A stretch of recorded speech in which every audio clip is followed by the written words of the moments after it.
말씀은 마태복음 5장 21절에서 26절까지 말씀입니다. 마태복음 5장 21절에서 26절까지 말씀. 제가 가진 성경으로 신약성경 6쪽에 있습니다. 앞에 있는 스크린을 봐주셔도 좋을 것 같습니다. 다 찾으셨으면 제가 한 절, 여러분이 한 절, 마지막 26절을 함께 봉독하도록 하겠습니다. 옛 사람에게 말한 바 살인하지 말라. 누구든지 살인하면 심판을 받게 되리라 하였다는 것을 너희가 들었으나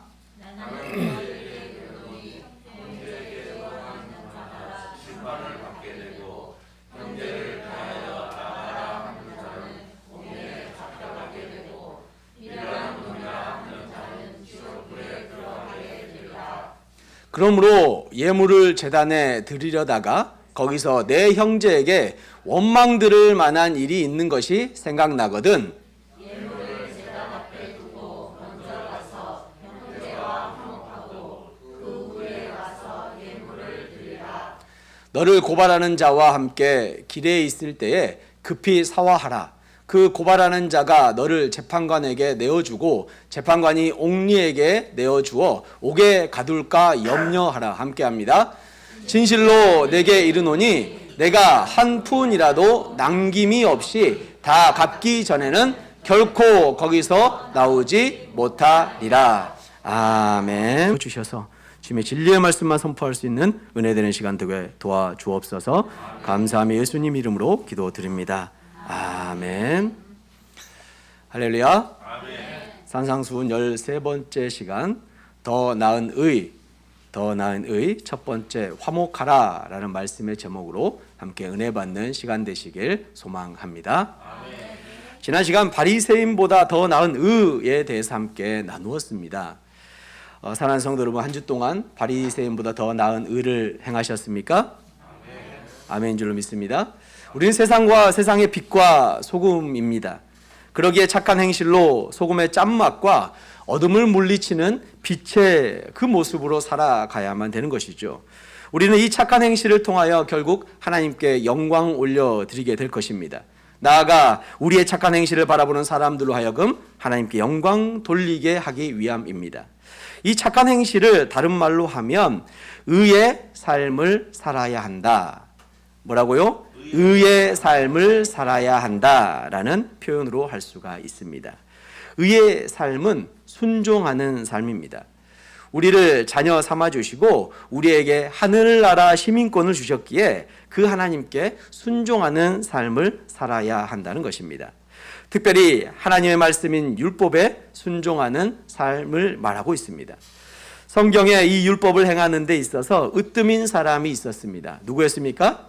서기관과 바리새인들이 그런 사람들이었죠. 그런데 예수님께서 공생의 3년의 기간 동안 이들을 질타하셨습니다. 책망하셨어요.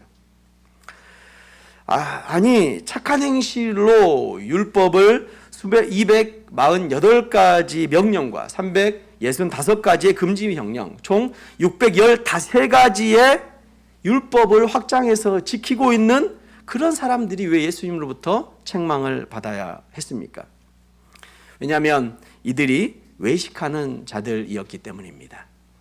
겉으로는 완벽하게 율법을 준수하는 사람들이었지만 그 속에는, 그 마음 속에는 거짓들로 가득 차 있었다는 것이죠. 그들에게 행실은 있었지만 착한 행실은 없었다는 것입니다. 착한 사마리아인의 비유가 생각납니다. 강도 만나 쓰러져 죽어가는 형제를 보고 유대 지도자들은 그냥 지나갔습니다. 자신도 강도 맞을까 두려웠기 때문이지요. 하나님의 사랑을 실천해야 하는 이들은 아무도 보고 있지 않다는 생각에, 자신들이 피해를 보면 안 된다는 생각에 그저 빨리 그 자리를 지나가게 된 것입니다. 약자를 도와주어야 한다는 하나님의 진정한 그 하나님 사랑, 이웃 사랑을 실천하지 못한 사람이라는 것이죠. 서기관과 바리새인들의 행함은 율법을 제정하신 하나님의 의도와 전혀 달랐습니다. 율법의 목적은 하나님의 거룩한 백성으로 살아가기 위함입니다. 그런데 거룩한 백성은 겉으로만 되는 것이 아니라 마음속 깊은 곳에서부터 거룩해져야 한다는 것이죠. 예수님은 그것을 착한 행실, 더 나은 의라고 말씀하고 계십니다. 예수님께서 이제 착한 행실, 더 나은 의를 구체적으로 설명하십니다. 살인, 간음, 이혼, 맹세, 보복, 원수사랑이라는 6가지의 대조를 통해서 구체적으로 적용하고 계십니다. 특별히 오늘 6번째 계명인 살인하지 말라라는 말씀의 해석을 통하여서 더 나은 의를 행하실 것을 말씀하십니다. 그러므로 오늘도 이 말씀을 통해 은혜 받는 시간 되시길 소망합니다. 21절 말씀입니다. 우리 함께 봉독해 봅니다. 옛사람에게 말한 바 살인하지 말라. 누구든지 살인하면 심판을 받게 되리라 하였다는 것을 너희가 들었으나. 아멘. 하나님께서 모세를 통해서 10계명을 주셨습니다. 그리고 1계명부터 4계명까지는 하나님과의 관계에 대한 율법 계명을 주시고요. 5계명부터 10계명까지는 인간들 사이의 계명을 허락하여 주셨습니다. 사람과의 관계 첫 번째 계명 5계명이 무엇입니까? 내 부모를 공경하라. 하나님께서는 인간들 사이에서 가장 첫 번째 된 계명을 내 부모를 공경하라고 말씀하신 것이죠. 그리고 두 번째 계명, 6번째 계명인 살인하지 말라라고 말씀하고 계십니다. 계명은 분명히 살인하지 말라라고 말씀하고 있습니다. 그럼 다시 한번 본문을 보겠습니다. 옛사람에게 말한 바 살인하지 말라. 누구든지 살인하면 심판을 받게 되리라. 분명히 예수님께서는 살인하지 말라라고 말씀만 하셨는데 오늘 옛사람들, 유대인의 그 선조들이 말씀하는 계명은 어떻게 이야기하고 있습니까? 살인하면 심판을 받을 것이다 라는 심판의 구절이 추가된 것을 볼 수가 있습니다. 그래서 심판이라는 의미를 좀 생각해 보려고 합니다. 두 가지의 의미를 가지고 있습니다. 첫 번째는 세상의 심판을 생각해 볼 수 있습니다. 우리나라에서도 살인하게 되면 어떻게 됩니까? 삐뽀삐뽀 경찰이 와서 잡아가죠. 그래서 세상 법정에 서게 되죠. 3심제에서 3번까지 그 재판을 받을 수가 있습니다. 그 살인한 사람의 그 살인이 증거들로 결정이 나면 그 사람은 감옥에 갇히게 됩니다. 예수님 당시에도 재판이 있었습니다. 예수님도 로마 법정에 세워져서 빌라도로부터 재판을 받게 되었죠. 그래서 십자가에 못 박혀 돌아가시게 되었습니다. 그런데 이 세상 재판에는 문제가 있습니다. 일사부재리의 원칙에 따라 한 건에 대해서 판결이 끝나면 다시는 그 죄를 물을 수 없는 그런 법칙이 있는 것이죠. 세상 사람들은 그렇게 생각합니다. 범죄를 저지르고 감옥에서 감옥살이를 하고 나오게 되면 죄값을 다 치렀다. 그래서 나는 죄가 없다라고 생각을 합니다. 그래서 결과적으로 율법을 약화시키게 되는 것, 법을 약화시키게 되는 것이죠. 다시 말하면 세상의 이 법정이 도피처가 되는 거예요. 그런데 세상에서 그렇게 감옥을 갔다 왔다고 해서 죄가 사라지는 건가요? 그 사람이 지었던 죄가, 살인했다는 그 사람이 지었던 죄가 사라지는 건가요? 그렇지 않죠. 범죄를 저지르고 감옥을 갔다 오면 죄를 지은 사람이라고 생각은 하지만 다시 그 사람을 다시 경찰에 신고할 수는 없습니다. 세상 법정은 도피처가 되는 것이죠. 그래서 결과적으로 보면 법을 약화시킵니다. 하나님이 제정하신 그 율법을 약화시키는 것이 세상 법이라는 것이죠. 어떻게 보면 세상 법은 죄에 대한 정말 도피처가 되는 것입니다. 그래서 세상의 눈으로 보는 법은 지키기만 하면 됩니다. 결과적으로 행하지만 않으면 되는 것이죠. 내가 저 사람을 죽이겠다 생각하면 그 생각한 걸로 인해서 법정에 서지 않습니다. 그 사람이 행하지만 않으면요. 유대인들은 이 법칙을 도입해서 살인죄를 범하지 않는 나는 율법을 성취하고 있는 사람이야, 난 율법을 지키고 있는 사람이야 라고 생각하고 살아갔다는 것이죠. 그러나 하나님이 제정하신 살인하지 말라는 계명은 그러한 계명이 아닌 것이죠. 다시 한번 본문을 봐보도록 하겠습니다. 21절 말씀에 옛사람의 말한 바 살인하지 말라 누구든지 살인하며 심판을 받게 되리라 라고 유대인들이 이야기했습니다. 그들은 자신들의 살인하지 말라는 하나님의 계명을 축소시킨 거죠. 자신들이 법정에 서지 않게만 하면 되기 때문에. 심판에 대한 두 번째 법칙이 있습니다. 그것은 하나님께서 말씀하신 살인하지 말라는 의미, 바로 사람의 창조로부터 시작합니다. 창세기 1장 27절 말씀입니다. 하나님이 자기 형상 곧 하나님의 형상대로 사람을 창조하시되 남자와 여자를 창조하시고.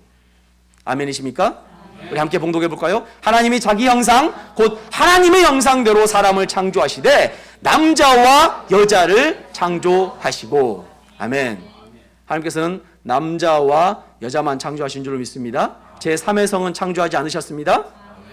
사람은 하나님의 형상대로 지음받았고 최고의 작품이기에 예수님을 믿든 믿지 않든 귀한 생명입니다. 여기서 하나님의 형상대로 창조된 것은 하나님의 눈, 코, 입을 따라서 우리가 만들어졌다는 것이 아닙니다. 바로 하나님인 영이시니 그 영혼을 닮았다는 것이죠. 동물과 사람과의 차이가 뭐입니까? 사람에게는 영혼이 있다는 것이죠. 우리가 아빠의 씨를 가지고 엄마의 뱃속에서 10달이 지나서 태어난 것 같습니다. 그래서 우리를 창조한 사람이 엄마 아빠인 것 같습니다. 그런데 하나님은 그렇게 말씀하지 않습니다. 엄마 아빠는 육신을 만드는 데에 사용된 것뿐이지 하나님의 섭리는 그 안에 영혼을 불러주신 분은 바로 하나님이시라는 것이죠. 전도서 12장 7절 말씀입니다. 흙은 여전히 땅으로 돌아가고 영은 그것을 주신 하나님께로 돌아가기 전에 기억하라. 아멘. 전도서 기자가 뭐라고 말씀하고 있습니까? 흙은 몸은 땅에 묻혀서 흙으로 지었으니 흙으로 돌아가나. 그러나 하나님이 주신 그 영은 하나님이 주셨기에 하나님께로 돌아가야 한다고 말씀하고 있습니다. 그러므로 사람을 창조하신 하나님만이 오직 하나님만 사람의 생명을 주관할 수 있는 줄로 믿습니다. 그래서 하나님은 살인의 행위를 엄중히 심판하실 것을 말씀하십니다. 레위기서 24장 17절 말씀입니다. 사람을 쳐 죽인 자는 반드시 죽일 것이요. 반드시 어떻게 하신다고요? 반드시 죽일 것이요. 살인에 대한 하나님의 심판은 오직 목숨으로만 갚을 수 있음을 기억하시기 바랍니다. 또한 살인은 사람에게 행할 수 있는 가장 치명적인 큰 죄를 짓는 것입니다. 살인은 사람에게 행할 수 있는 가장 치명적인 죄를 짓는 거예요. 왜냐하면 한 번밖에 없는 기회를 빼앗았을 뿐만 아니라 돌이킬 수 없기 때문이죠. 구원은 이 땅 가운데에서의 삶으로만 결정납니다. 구원은 어떻게 결정난다고요? 이 땅에서의 삶으로 결정납니다. 우리의 착한 행실이 원인이 되는 것이 아니라 복음을 믿음으로 구원을 얻을 수 있고 복음을 믿지 않으면 구원을 얻을 수 없다는 것이죠. 어디에서요? 이 땅에서요. 우리의 이 땅에서 잠깐 지나가는 이 장막집 이 안에서 예수 그리스도를 나의 구주로 영접하는 순간 우리는 영원한 영생을 얻는 구원을 얻는 줄로 믿습니다. 성경이 그렇게 말씀하고 있으니까요.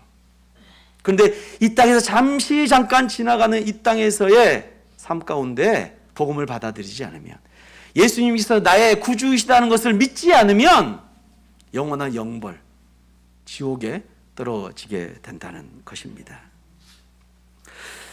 그런데 살인을 하면 어떻게 됩니까? 그 사람이 이 구원을 받을 기회를 상실하게 되겠죠. 우리가 살인한 그 사람의 육신만 죽이는 것이 아니라 영까지, 영원한 영의 살인까지 행하게 된다는 사실입니다. 그러므로 살인은 육신의 살인뿐만 아니라 한 영혼의 살인이라는 돌이킬 수 없는 죄를 짓게 된다는 것이죠. 그런데 유대인들이 가지고 있던 법적인 심판에서는 살인하지 말라는 계명을 다시 예수님께서 이제 정의하십니다. 22절 말씀 함께 봉독해 보겠습니다. 나는 너희에게 이르노니 형제에게 노하는 자마다 심판을 받게 되고 형제를 대하라 나가라 하는 자는 공회에 잡혀가게 되고 미련한 놈이라 하는 자는 지옥불에 들어가게 되리라. 아멘. 예수님은 살인의 근원이 분노임을 말씀하고 있습니다. 살인의 근원이 뭐라고요? 분노, 노하는 자. 그것이 살인의 근원이라는 것이죠. 따라서 이 말의 의미는 사람이 살인하지 않는다는 것만으로는 더 나은 의를 소유하고 있다고 할 수 없다는 것입니다. 진정한 형제에 대해서 분노하는 사람은 심판을 받게 될 것입니다. 아멘이십니까? 형제에 대해서 분노하는 사람, 노를 하는 사람은 심판을 받게 될 것이라는 것이죠. 그런데 여기서 심판은 세상 법정의 심판이 아니죠. 제가 초반에 말씀드렸던 세상 심판과 하나님의 심판. 그러나 여기서 사람에 대한 분노를 하는 것은 세상 심판이 아닙니다. 혹시 저와 여러분 중에서 누구를 미워했다고 경찰이 잡아간 사람 있습니까? 단 한 명도 없죠. 그렇기 때문에 여기서 본문이 말씀하고 있는 사람, 형제에 노하게 된다는 사람을 미워하는 것의 심판은 하나님의 심판을 받는다는 것입니다. 세상의 어떤 법정에서도 내면적인 분노의 사건을 다루지 않고 있습니다. 또한 나가라는 뜻은 무엇입니까? 사람의 머리에 대한 경멸을 표현합니다. 이는 이 우둔한 놈이라는 뜻입니다. 좀 쉽게 말하면 멍청이, 멍텅구리, 얼간이 이렇게 욕을 하는 것을 의미하는 것이죠. 또한 미련한 놈이라는 뜻은 어떤 것을 의미합니까? 역시 바보라는 뜻을 갖고 있죠. 그런데 이 뜻은 구체적으로 그 마음의 성품에 대한 경멸을 뜻하는 단어들이에요. 하나님 인격적으로 존재로 만든 사람을 무시하고 그 성품을 아예 깔아뭉개는 그러한 욕을 하는 것, 그것을 의미하는 것이죠. 도덕적인 배신, 반란, 악이라는 의미를 갖고 있습니다. 비열한 놈이라는 뜻을 갖고 있는 것이 미련한 놈이라는 그 안에 들어있는 것입니다. 결국 이 두 단어 라가와 미련한 놈은 상대방의 인격에 참혹한 상처를 주는 욕임을 말하고 있는 것이죠. 이러한 욕을 한 사람의 심판은 무엇입니까? 지옥불입니다. 어디라고요? 지옥불. 이 표현은 원어로 보면 흰놈의 골짜기란 의미를 갖고 있습니다. 흰놈의 골짜기. 이곳은 예루살렘 남쪽에 있는 골짜기로 옛날에는 이방신 몰락과 또한 혐오감을 불러일으키는 몰록 제사 의식을 드렸던 곳이요. 우상숭배를 했던 곳이 그곳인 거예요. 요시야 왕은 그러한 의식을 폐지할 때에 그는 이 골짜기를 오물과 죄인의 시체를 버리는 곳으로 만들어 버렸습니다. 우상 단지가 있는 그곳을 요시야 왕은 바로 시체들이 쌓이는 곳으로, 오물들이 버리는 곳으로 만들었다는 것이죠. 후기 전승에 따르면 1세기에도 이 골짜기는 쓰레기를 쌓아두는 곳이었고 연기와 불이 꽉 찬 곳이었다고 합니다. 따라서 이 골짜기는 종말론적인 심판이 행해지는 장소를 상징하는 것이죠. 결국 영벌 지옥에서 벗어날 수 없음을 뜻하고 있는 것입니다.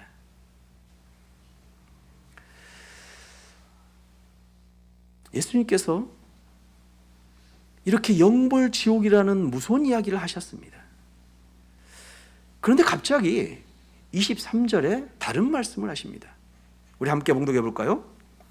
그러므로 예물을 제단에 드리려다가 거기서 내 형제에게 원망 들을 만한 일이 있는 것이 생각나거든. 24절 함께 있습니다. 예물을 제단 앞에 두고 먼저 가서 형제와 화목하고 그 후에 와서 예물을 드리라. 아멘. 아니 지금 형제들에게 노를 바라는 사람들이 영벌 지옥에 빠질 거다라 말씀했어요.